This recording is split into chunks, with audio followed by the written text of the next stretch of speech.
اب میں آ رہا ہوں تیسرے موضوع پر. اس کا تعلق بھی بنیادی طور پر خاندانی نظام کی مضبوطی کے لیے. خاندانی نظام مضبوط رہے گا جبکہ شوہر اور بیوی کی جتنی جنسی دلچسپی ہے وہ صرف آپس میں مرکوز ہو. شوہر کی بیوی پر، بیوی کی شوہر پر. ادھر ادھر نگاہیں جائیں گی. کوئی عورت دیکھی نگاہوں میں کھب گئی، وہی خواب میں آئے گی. اپنی بیوی کی طرف سے توجہ ہٹ جائے گی. اور یہ چیز، وہ بانڈ آف لو جو ہے بٹوین دی اسپاؤسز، اس کو کمزور کر دے گا. جنسی آوارگی نہ ہو، عورت کو چھپا کر رکھا جائے. وہ مستورات ہمارے ہاں کہلاتی تھی، مستورات. پردے کا جو احکام ہے اس جنسی بے راہ روی کو روکنے کے لیے، حسن کہتے ہیں عربی زبان میں قلعے کو.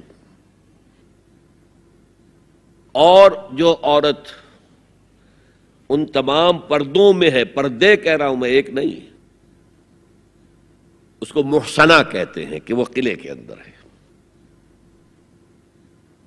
یا تو وہ خاندان کے اندر رہ رہی ہے، بھائیوں کی اور باپ کی پشت پناہی حاصل ہے اسے، وہ اس کی عصمت و عفت کے محافظ ہیں. یا وہ شوہر کے گھر میں آ گئی ہے تو وقرن فی بیوتکن، اپنے گھروں کے اندر رہو وقار کے ساتھ. تو وہ ایک قلعے کے اندر ہے، محسنات. اب دیکھیے اس زمانے کی منافقت سب سے بڑی کیا ہے. ایک طرف نفسیات میں کہتے ہیں کہ فرائیڈ بابا آدم ہے جدید نفسیات کا، اور وہ کہتا ہے کہ انسانوں میں سب سے بڑا جذبہ، سب سے بڑا موٹیو جنسی ہے. اللہ نے بڑی کشش رکھی ہے، مرد میں عورت کے لیے، عورت میں مرد کے لیے. لیکن عورت پیسیو ہے مزاجن، وہ اقدام نہیں کرتی، آگے نہیں بڑھتی. مرد اقدام کرتا ہے، آگے بڑھتا. یہ جو کشش ہے، اس کے نتیجے میں مرد اور عورت کے درمیان بے حجابی گویا کہ آگ پر تیل ڈالنا ہے. آگ بھڑکے گی. اسلام نے اس کو روکا ہے. پورا نظام اس کا معاشرتی، ایک بہت بڑا پردہ پورے معاشرے میں ہے، بہت بڑا پردہ. جیسے یہ چھوٹا سا پردہ آپ کو نظر آ رہا ہے نا، ادھر عورتیں ادھر مرد ہیں. اسلامی معاشرہ سیگریگیٹڈ ہے، مخلوط معاشرہ نہیں ہے. عورتوں کا اپنا دائرہ کار ہے، مردوں کا اپنا ہے. کما کر لانا مرد کا کام ہے، عورت کا کام نہیں ہے. وہ گھر میں خوش اسلوبی کے ساتھ رہے، اچھے انداز میں پکائے، شوہر کا استقبال مسکراہٹ کے ساتھ کرے جب وہ گھر واپس آ رہا کام کر کے، بچوں کی دیکھ بھال کرے. اور اس اعتبار سے میں کہا کرتا ہوں، قوم کا حال جو ہے پریزنٹ، یہ مردوں کے حوالے، اور قوم کا مستقبل عورتوں کے حوالے. مستقبل اگلی نسل، اس کی صحیح تربیت ہوگی. ماں کے دودھ کے ساتھ اس کے اندر اسلام اور ایمان کے جذبات جائیں گے. آج تو وہ دودھ پلانا بھی ختم ہوا. بوتل کا دودھ، ڈبے کا دودھ، جس کی وجہ سے ریسرچ یہ بتاتی ہے کہ کینسر آف بریسٹ کا سب سے بڑا سبب جو ہے دودھ نہ پلانا ہے. سب سے بڑا. اس لیے کہ اللہ تعالیٰ نے ہر عضو کا ایک فنکشن رکھا ہے. آپ فنکشن روک دیں گے اس میں خرابی آئے گی. آپ آنکھوں پر 1 سال تک پٹی باندھے رکھیے، آپ کی بینائی زائل ہو جائے گی. کیا کرنا پھر اب اس کا؟ آپ یہاں پر پلاسٹر چڑھا دیجئے، 1 سال تک جوڑ آپ کا جام ہو جائے گا. اب نہیں، آپ کھول دیجئے پلاسٹر، وہ ہلے گا نہیں. تو اس اعتبار سے وہ جو اقبال کہتا ہے، مادران را اسوہ کامل بطول، حضرت فاطمہ زہرا ماؤں کے لیے کامل اسوہ حضرت فاطمہ رضی اللہ تعالیٰ عنہ.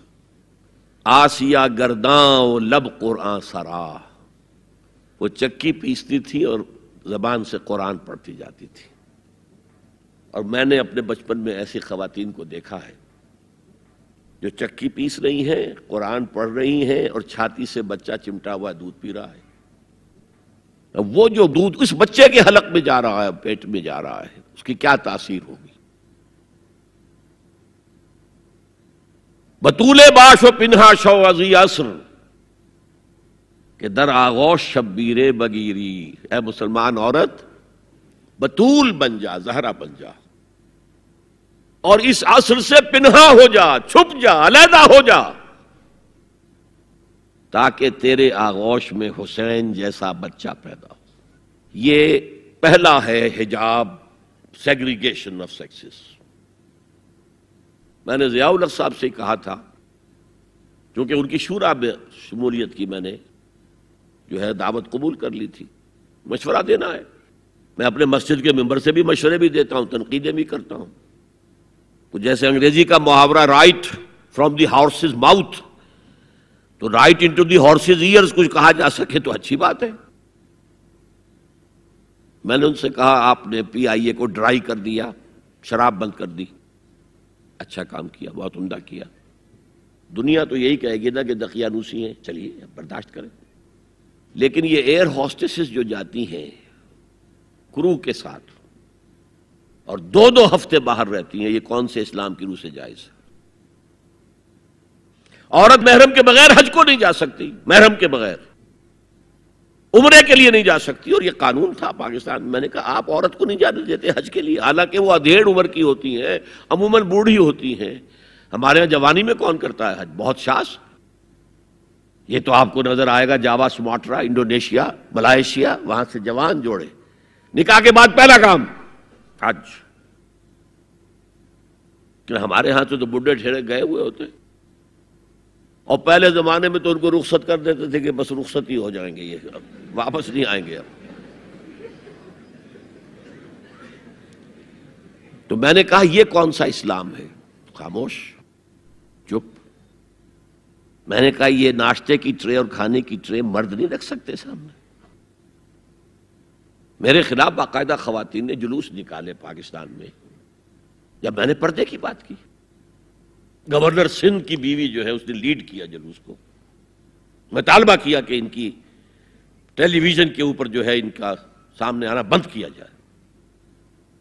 میں نے کہا ٹھیک ہے. بدا الاسلام غریبا ویسعود کما بدا فطوبی للغرباء. اسلام شروع ہوا تھا تو اسی حالت میں تھا کہ کوئی اس کو جانتا پہچانتا نہیں تھا. پھر جب اسلام غالب ہو گیا تو طاقتور کے تو سبھی دوست ہیں، سبھی پہچاننے والے. لیکن ان قریب اسلام پھر غریب ہو جائے گا. تو جو اسلام کی غربت کے ساتھ خود غریب ہو جائیں ان کے لیے مبارکباد. اسلام کا دامن نہ چھوڑے، چاہے انہیں کہا جائے کہ یہ تو بڑے ہی دقیانوسی لوگ ہیں، بڑے کٹر لوگ ہیں. هي الحلقات تحفظني بآيات من القرآن، هي الحلقات تملأني بحب المصطفى العدنان، هي الحلقات تحفظني